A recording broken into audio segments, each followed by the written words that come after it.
Bonjour et bienvenue sur la chaîne Livre Ésotérique Ancien. Aujourd'hui, nous nous retrouvons pour notre article de revue Ésotérique Ancienne. Alors, j'ai toujours choisi de vous prendre le voile d'Isis. Pour l'instant, je continue sur cette lignée parce que on a des choses assez intéressantes quand même. Et il ne faut pas oublier que le voile d'Isis est une revue qui a été fondée par Papus en 1890. Et on a beaucoup de collaborateurs connus dans cette revue comme Paul Sédir, Jules Bois, Ernest Bosque, on va avoir encore Léon Combe, plein de bons noms connus, le docteur Mark Haven, dont je vais vous sortir bientôt la traduction de la magie d'Arbatel. Vous allez voir, c'est vraiment super. Il faut que j'ai le temps de le monter, tout simplement. Et on a aussi Faneg qui va participer à cette revue, Oswald Wirth, enfin vraiment plein de beaux noms. Et aujourd'hui j'ai décidé de vous lire un article de juin 1911 d'Émile Bocquillet. Je vais le découvrir avec vous, vraiment, ça m'a paru... Alors je vous avoue que maintenant je survole très légèrement avant, parce qu'il m'est arrivé de faire des enregistrements où franchement... Cette revue est très sympa, mais il y a quand même... beaucoup de blabla, beaucoup de choses au final qui n'ont pas vraiment de contenance. En tout cas pour notre époque aujourd'hui, j'essaye quand même d'avoir des choses un peu plus poussées. Là, le titre s'appelle La pensée intense, donc de Émile Bocquillet. On va voir un petit peu ensemble ce que ça donne. Je vous rappelle pour ceux qui arrivent sur la chaîne que ce sont des lectures commentées, qu'elles ne sont quasiment pas montées. Je découpe à la volée si c'est nécessaire. Mais en général, voilà, c'est artisanal. On y va, c'est parti. Alors, la pensée intense. Je vais traiter aujourd'hui un sujet que je crois peu connu et dont l'importance sera néanmoins facile à dégager. La pensée intense est très utile, sinon indispensable à chaque instant de la vie, et c'est un peu, je crois, l'unique méthode de culture sérieuse et vraiment pratique de la mémoire, cette faculté de première importance. Elle est aussi la clé de la suggestion mentale, de la suggestion en général. Nous savons qu'une telle pensée est celle qui est uniquement tendue et avec force sur la chose considérée. Bon, en gros, là ce qu'il dit dans ces mots de l'époque, c'est que ça représente quand vous pensez intensément à quelque chose, tout simplement, d'où la pensée intense. Donc, tendu parce qu'on a une force qui va justement aller sur... je vous fais pas un dessin, vous avez tous compris. La pensée est d'ailleurs une force qui vibre, qui se propage dans l'atmosphère, entre parenthèses seconde. Et dans la suggestion, ce courant de force volitive, entre parenthèses, la pensée étant aussi une manifestation en quelque sorte dynamique de la volonté, va frapper le but, le cerveau de la personne sujet et s'y incorpore. La pensée intense est donc une grande force qui engendre un courant puissant. Un tel courant dans la suggestion vainc tous les obstacles et atteint fatalement son but. Vous savez que dans la magie, on parle aussi de cette forme de magie, où vous êtes tellement focalisé. Par exemple, les gens qui propagent de la haine tellement forte sur quelqu'un, là on est carrément dans cette attitude-là, et c'est une forme de magie, quelque part. Et ça fonctionne aussi. Parce que il y a une énergie, il y a une puissance qui est mise. Avant d'aller plus loin, afin d'éviter toute ambiguïté dans la suite de mon exposé, je crois bon de donner au lecteur une sorte de classification de la pensée. Toute pensée peut se ramener à l'un des deux types suivants. Premièrement, la pensée centrifuge dont le but est extérieur, entre parenthèses, suggestion mentale, type de cette catégorie. Deuxièmement, pensée centripète ou intime, dont l'action est dirigée sur le cerveau pensant lui-même. Entre parenthèses, la réflexion, la méditation, autosuggestion. Dans la pensée intime, lorsqu'elle est intense, le courant de force produit ne s'extériorise pas. Il agit sur le cerveau pensant lui-même et joue le même rôle que dans la suggestion, autrement dit, il permet au cerveau de s'assimiler nettement, d'une façon absolue, l'idée qu'il a créée, autosuggestion. Alors, là, la phrase, pareil, il écrit un peu bizarrement, je suis désolée, mais c'est bien ce qui est écrit. Donc, considérant plus spécialement ici la pensée intime, usuelle, il est facile de voir que que plus la pensée sera intense, plus le cerveau conservera l'idée, intérieure ou extérieure, avec netteté et précision. Donc ça peut être aussi intéressant dans certains exercices que certains doivent connaître, quand on doit focaliser sur une seule idée pendant quelques secondes, enfin 30 secondes et puis après 5 minutes. Focaliser sur une seule même idée sans pensée invasive. Donc on va pouvoir aussi utiliser cette forme de suggestion pour pouvoir nous aider dans l'exercice. Alors là, ce message, ça s'adresse surtout à ceux qui pratiquent.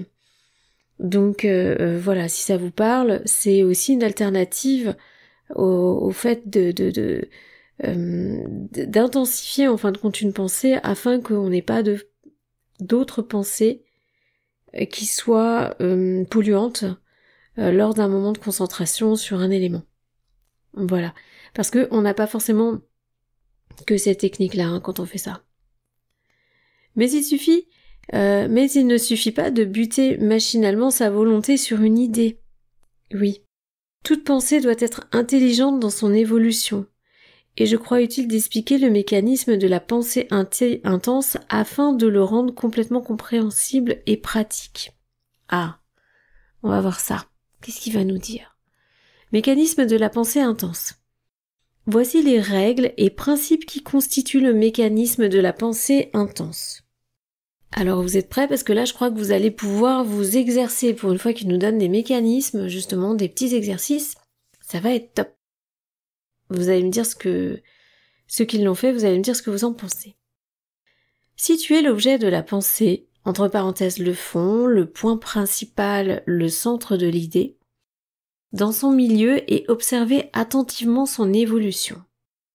Petit 1. Normalement. Petit 2. D'après les modifications apportées à son évolution par des causes extérieures. De cette observation, déduire la conduite à tenir, diriger la volonté suivant le but envisagé. Projection, là. Donc déduire la conduite à tenir et diriger la volonté suivant le but envisagé. Donc là, on commence à projeter. Des exemples, mieux que les dissertations les plus savantes, rendront ma pensée avec toute l'exactitude désirable. Là, on va vérifier si je vous ai pas dit de bêtises. Ces exemples représenteront la pensée intense sous ses divers aspects. Petit 1. Il s'agit de se remémorer les traits d'une personne entrevue seulement, chose qui présente souvent des difficultés, ça c'est vrai. Pour atteindre ce but, il est nécessaire de replacer la personne dans le lieu, dans le cadre qu'elle occupait, quand on l'a aperçue. En un mot, il faut revoir tout d'abord le lieu, le cadre, l'image de la personne, et l'image de la personne reviendra automatiquement. S'y placer et l'on représentera ses traits avec une absolue précision. C'est comme quand on fait une concentration sur un objet précis, c'est toujours plus simple au départ de se concentrer sur un paysage plutôt que un objet bien précisément. Enfin, c'est ce qu'on dit, après, c'est peut-être pas pour tout le monde. La difficulté est beaucoup plus grande lorsque l'on veut se remémorer, hors du cadre, qu'elle occupait ou des attitudes différentes de celles qu'elle affectait, l'image de la personne entrevue. Donc en gros, ce qui nous explique, c'est qu'il vaut mieux avoir la scène globale, avant d'avoir vraiment une recherche sur le faciès de la personne très précisément. La difficulté est même insurmontable pour certaines personnes ne sachant pas penser avec intensité. Ça, c'est un vrai exercice, les amis. Cet exemple du domaine de la vie courante est destiné à montrer plus spécialement l'importance de la bonne orientation de la pensée, suivant les divers buts visés. Un deuxième exemple va nous montrer en quoi consiste et comment agit exactement la pensée intense. Petit 2. Il s'agit de penser à faire une chose. Pour l'exécuter, il faut être déterminé. Or, la détermination ne s'acquiert que grâce à la pensée intense. Voici comment on obtient ce grand facteur du succès qu'est la détermination. Il faut examiner le but et les efforts qu'a priori sa réalisation demandera, sans aucune considération secondaire. L'on a ainsi une idée générale de la difficulté à vaincre. Ok. Il est ensuite nécessaire d'envisager l'idée sous toutes ses faces, en tenant compte de toutes les causes extérieures susceptibles d'intervenir, d'augmenter la difficulté et qui par conséquent donneront lieu à la mise en œuvre d'efforts supplémentaires, c'est-à-dire la résolution irrévocable d'atteindre un but bien compris, toutes les difficultés de réalisation étant connues, donc à moitié vaincue, la détermination réelle existe car dans ce cas, la volonté ne s'attaque pas seulement à des obstacles susceptibles d'être surmontés, mais à des difficultés qu'elle est absolument certaine de vaincre puisqu'elle connaît avec une précision absolue et qu'elle ne court aucun risque d'errer, de se dépenser en pure perte. Alors c'est pas une phrase qu'on avait les amis, c'est un paragraphe. Alors, je voudrais quand même faire une petite parenthèse vraiment là, c'est important sur cette partie. Attention à bien évaluer quand vous évaluez les difficultés et tout ce qui pourrait ne pas aller, il faut pas se démoraliser. On a des gens souvent qui imaginent le pire du pire du pire du pire dans une situation et qui s'arrêtent là. Et là, ça va projeter quelque chose justement de ruminer, d'intensifier, ça va pas être terrible. C'est important quand on rumine sur un sujet, quand il y a des choses qui nous préoccupent, et qu'on fait un petit peu les schémas un petit peu négatifs, c'est très très important de trouver des solutions et de les dégager. Si vous analysez toutes les phases négatives, forcez-vous à analyser aussi les phases positives et vous arrêter dessus. Le dénouement de l'opération. Là, on rentre justement dans ce que disait Monsieur Boquillet, donc l'auteur du texte. C'est-à-dire qu'on essaie de trouver une solution et on se focalise sur cette solution. Donc on s'arrête pas à ruminer le pire du pire. Ça c'est important puisqu'aujourd'hui les amis on est créateurs. Donc nos intentions se manifestent. Donc on fait très attention. À l'époque c'était moins le cas. Ok ? Donc attention à nos intentions. Toujours. C'est vraiment la période là. Hein. Je continue pour le texte. Alors il écrit. Je prends maintenant un exemple dans le domaine plus spécial de la suggestion mentale dont la pensée intense est, je le répète, la clé absolue. Je prends maintenant un exemple dans le domaine plus spécial de la suggestion mentale, dont la pensée intense est, je le répète, la clé absolue. Petit 3. Il s'agit de faire se retourner une personne. Wow. Pour cela, il faut la fixer à la nuque. Oui, bon, ça... Ouais. Normalement, tous ceux qui m'écoutent habituellement, je pense que vous l'avez tous fait. On l'a tous fait. Vous allez voir l'exercice, mais normalement tout le monde l'a fait. C'est que vous concentrez votre regard sur la nuque de quelqu'un, il va le ressentir, il va se retourner. C'est un exercice assez rigolo. Donc je vous lis ce qu'il écrit. Il s'agit de faire se retourner une personne. Pour cela, il faut la fixer à la nuque avec intensité et avec l'idée, la ferme volonté de la faire se retourner. Le résultat est facile à atteindre, mais il arrive cependant que l'on éprouve des échecs parce que la pensée n'est pas suffisamment intense. Oui, alors on n'a pas que ce procédé de la pensée. Hein. Quand on fait ça, on a quand même une façon d'atteindre la bulle de la personne qu'on vise. Hein. Donc, mais en général, ça marche bien hein, quand même. En tout cas, pour ceux qui m'écoutent, en général, vous n'êtes pas là par hasard. Donc c'est que vous avez déjà un minimum de connexion ou de pratique. Donc, a priori, je pense que ça doit résonner en vous. Voici donc exactement comment il faut procéder. Ah, il nous donne la méthode. Venez, on va regarder ça. Attendez, je suis curieuse de voir. Vous suivez mentalement la marche de votre fluide frappant le cervelet de la personne sujet, lequel provoque une vibration des centres cervicaux. Ça remplace l'ostéopathie, les amis. Vous vous imaginez votre suggestion imprégnant de plus en plus le cerveau, accaparant progressivement l'intelligence de la personne, vainquant une à une et au fur et à mesure de leur naissance. Ok. Pardon. Il m'a refait une phrase à rallonge, excusez-moi. Vainquant une à une et au fur et à mesure de leur naissance toutes les résistances de votre suggestion, jusqu'à ce que, vous étant imaginé avec force votre idée comme la seule occupant l'esprit de la personne sujet, la véritable suggestion mentale s'opère et la personne se retourne fatalement. Tadam! Et là, vous détournez le regard comme si de rien n'était. Cette méthode a l'avantage de maintenir l'esprit exclusivement sur la suggestion, d'éviter par conséquent toute distraction qui a bien souvent, sinon toujours lieu, quand on bute la volonté sur l'idée à transmettre. On aurait pu faire une phrase plus simple. Sans réfléchir aucunement sur la portée et le mécanisme de cette suggestion. Bien évidemment, quand vous le faites, vous pensez pas à la pratique. C'est comme quand vous conduisez, hein. Vous êtes pas en train de vous dire, alors attends, là je vais passer la seconde, là pour la troisième, attends, là alors je vais appuyer sur la pédale pour freiner. Bien sûr, vous le faire de manière automatique. Ce cas peut présenter des particularités. Ainsi, la personne sujet peut être occupée par une idée très importante ou par un travail matériel qui englobe la totalité de ses facultés. Cette compilation bien comprise n'est qu'un avantage, car il est hors de doute qu'il est plus facile d'influencer une personne dont l'intelligence est fort occupée d'une pensée unique qu'un individu dont les facultés sont dispersées sur une foule d'idées non étroitement liées.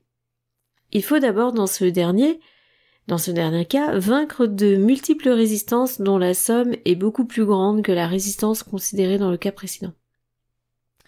Alors là, il écrit ça, on est en 1911. Aujourd'hui, c'est beaucoup plus facile. Hein. L'atmosphère est moins lourde énergétiquement, donc c'est plus facile. Donc le fait par lequel la personne sujet a l'esprit concentré sur une idée constitue, d'après ce qui vient d'être dit, un avantage sérieux. Ok. Donc, le fait par lequel la personne sujet a l'esprit concentré sur une idée constitue, d'après ce qui vient d'être dit, un avantage sérieux, car l'action plus homogène, ou plutôt tombant dans un milieu bien homogène, sera beaucoup plus efficace et le résultat plus rapide. Alors, oui, bon, en gros, concentrez-vous sur l'objet, enfin, sur la pensée rien que celle-ci, et ce sera beaucoup plus rapide. Vous laissez pas envahir, on revient là-dessus. Je crois que l'idée de difficulté que semble a priori présenter ce cas particulier n'est qu'illusoire et ne peut subsister après réflexion sérieuse. Merci. Donc en gros, ce dernier passage, il aurait pu s'abstenir. En gros, plus vous êtes dirigé, mieux c'est. Et puis vous évitez, vous êtes concentré. Vous allez voir, pour ceux qui sont amoureux de quelqu'un et qui ne le sait pas, hop, je sais pas, au boulot, n'importe où, hop, un petit regard intensément. Bon, abusez pas trop quand même. Hein. Généralité sur la pensée intense, sa mise en pratique. La pensée intense est une étude approfondie du sujet, une méditation sérieuse de l'idée conçue. Cette pratique doit devenir habituelle. Alors pas celle dont on vient de parler, parce que vous touchez quand même le champ énergétique, je disais le sang, mais le champ énergétique de quelqu'un. Mais par contre pour vous, je vais bien, tout va bien, on est un petit peu dans le même style, mais de manière plus concrète, plus sérieuse. Enfin, je dis pas que ça marche pas, attention. Mais la suggestion mentale, ça reste, en attendant, quelque chose de très bien. Voilà, et de très opérationnel et de très efficace. Donc, la pensée sur vous, c'est pareil, concentrez-vous. D'ailleurs, faites un exercice. Je m'étale, comme d'habitude, mais là, je suis inspirée ce soir. Vous avez un autre exercice, parce que là on parle de pensée, d'intentionner, nanana. Mais essayez ne serait-ce que juste 30 secondes, et j'en ai déjà parlé je crois dans une de mes vidéos, juste 30 secondes. Vous faites ne pas avoir de pensée invasive dans votre cerveau. Mais vous allez voir comme c'est long. Juste éventuellement vous concentrez sur un stylo. Vous allez voir que juste en vous concentrant sur ce stylo, sans avoir de pensée invasive, alors bien sûr, certains d'entre vous sont très exercés et connaissent déjà l'astuce. Quand je parle d'astuce, on va dire la pratique, mais en général quand on arrive à faire ce genre de choses, on a d'autres perceptions après. Mais en attendant, juste vous concentrez sur un stylo sans autre pensée invasive 30 secondes. Juste essayez ça. Et vous allez voir, si vous êtes capable de vous discipliner et d'arriver à ça et de prolonger encore ce timing, vous allez voir que vous allez être prêt à percevoir d'autres choses. Vous en ferez l'expérience, c'est pas à moi de vous le dire ici, Mais vraiment, c'est un exercice, par exemple, si vous êtes adepte de pratique, que je vous recommande. Alors, on reprend la suite. Une telle pensée devant exister à tout instant, cette étude, cette méditation doit être faite brièvement en un très court espace de temps. Il faudra donc, par l'exercice, entraîner l'esprit pour atteindre son but. Oui. Alors, l'intensité, oui, c'est autre chose. Ça, c'est aussi, ce qu'il dit, c'est intéressant. Donc là, il parle, je relis, mais cette méditation doit être faite brièvement en un très court espace de temps. C'est un petit peu comme, comment dire, c'est une autosuggestion, mais par rupture de pattern. Enfin, non, pas, je pourrais pas trop dire ça. Vous savez, c'est un petit peu comme dans certaines pratiques magiques, on va créer un sigil, on va créer une formule, et c'est le moment où on la crée qui est important, mais après on doit l'oublier. C'est pour ça qu'on brûle ou ce genre de choses et qu'on garde pas certains travaux qu'on peut faire pendant 1 heure ou 2 doivent être voués à être brûlés ou autre. C'est tout simplement parce que l'idée, elle doit plonger à l'intérieur de nous-mêmes profondément. Donc, c'est quelque chose qui va aller sur plusieurs couches de la conscience. Elle doit pas rester en conscience. Si vous la laissez en conscience, elle va être moins active. Si vous dites sans arrêt, je veux ça, je reste, Alors, ça peut fonctionner. Mais si vous faites une suggestion mentale ou un exercice et que vous passez très rapidement à autre chose après, vous oubliez la chose, vous passez à autre chose, là, la suggestion a le temps de pénétrer un peu plus à l'intérieur de votre inconscient et de s'installer. C'est un petit peu comme les phénomènes d'hypnose, je parlais de rupture de pattern, pouf, on ouvre un moment, on met une idée en induction et on passe à autre chose immédiatement et l'idée est implantée. On a des phénomènes dans la société qui sont justement très visibles, notamment avec la peur, parce que la peur est une forme de rupture de pattern très efficace, mais il y en a d'autres, il y a les chocs, il y a d'autres choses, enfin bon, d'autres en parlent bien mieux que moi, mais c'est pareil, donc on implante une idée et on referme tout de suite. Donc je reprends là le texte. C'est d'ailleurs dans cette idée de la pensée intense que se range le vieil adage des sages de l'Antiquité: tourne cette fois la langue dans ta bouche avant de causer. Ceci pour que les esprits puissent réfléchir, approfondir le sens des paroles, ce qui évite de dire des sottises et permet d'exprimer sa pensée avec force, précision et clarté. Bon, on est clairement dans d'autres sujets aussi, enfin, c'est-à-dire que là, ce qu'il vient de dire, ça va pour d'autres choses aussi. Les mots ont une importance. Les mots et aussi la projection de ce que vous voulez a une importance. Pensez toujours aux conséquences de ce à quoi vous aspirez. En premier lieu, on réfléchit à la valeur des mots, notamment le langage des oiseaux, et comme par exemple de l'argent, je veux de l'argent, par exemple, parce que j'en parlais avec quelqu'un tout à l'heure. Il y a l'art, les gens, il y a de l'argent, c'est une pièce d'argent, c'est un collier en argent. Ça veut dire beaucoup de choses. Donc attention aux mots qui sont employés et surtout aussi aux conséquences. Ça, c'est important. C'est pas parce qu'on demande une situation extraordinaire, elle est extraordinaire pour vous. Comme je prends un exemple d'une personne, voilà, je veux trouver un boulot dans tel domaine demain, par exemple. Et puis il évoque le nom du métier, tout ça.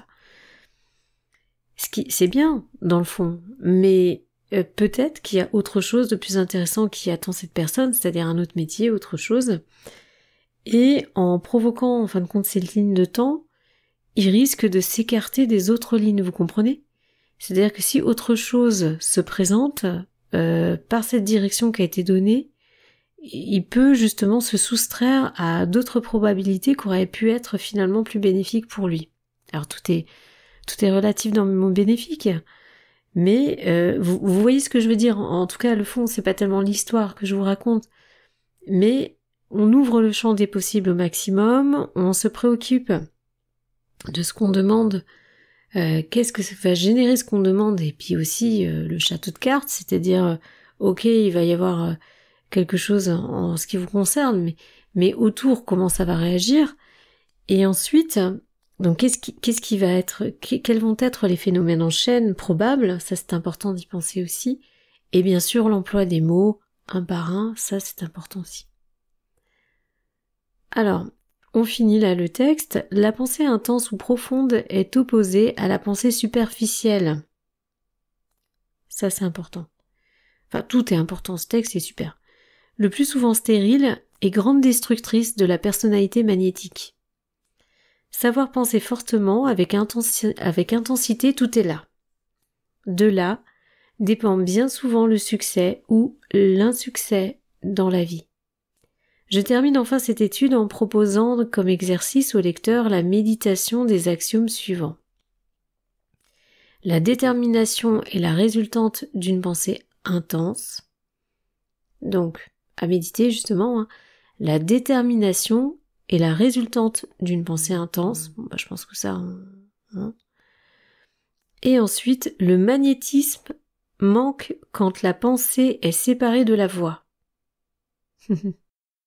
Le magnétisme manque quand la pensée est séparée de la voix. Vous repenserez par exemple au mantra, à d'autres sons bien particuliers. C'est aussi un sujet que j'avais avec une personne abonnée à la chaîne. La voix effectivement est importante, le son est important. N'hésitez pas vous aussi à verbaliser certaines choses. Voilà, donc cet article est signé Émile Boquillet. Je pensais pas ajouter autant de choses. J'ai trouvé ça très bien. J'ai beaucoup aimé cet article, ça change un petit peu parce qu'on avait souvent des choses un peu costauds. Là, on rentre aussi dans de la pratique, donc je vous encourage à éventuellement réécouter la vidéo pour vous exercer, à moins que vous ayez déjà tout noté, donc c'est parfait, mais ce sont des exercices au quotidien, même s'ils n'ont pas l'air comme ça si vous obtenez une discipline sur certains fondements, vous allez avoir accès à des choses différentes, à une ouverture, et surtout, bon, beaucoup sur la chaîne le savent déjà, mais vous allez aussi avoir plus de fluidité dans la vie. Voilà, ça peut vraiment aider au quotidien. Donc cet article, franchement, donc 1911, on est bien, très bien. On en prendra note, et il existe d'autres articles de même type aujourd'hui ou des bouquins pareil qui parlent de ces phénomènes, mais c'est très bien de voir que déjà à l'époque on était déjà sur ce courant. Voilà, j'espère que ça vous a plu, je vous remercie beaucoup pour votre écoute, pour votre soutien, pour vos commentaires aussi. Je ferai un petit mot là-dessus sur la prochaine vidéo, pas Arbatel parce elle est déjà enregistrée, donc je dois juste la monter, donc ce sera une autre. Et n'hésitez pas, pour me soutenir, si vous voulez vous abonner, mettre des petits likes, ça me soutient, et ça me, simplement je comprends qu'il y a un public derrière, donc ça m'encourage et ça me discipline. Voilà, à bientôt.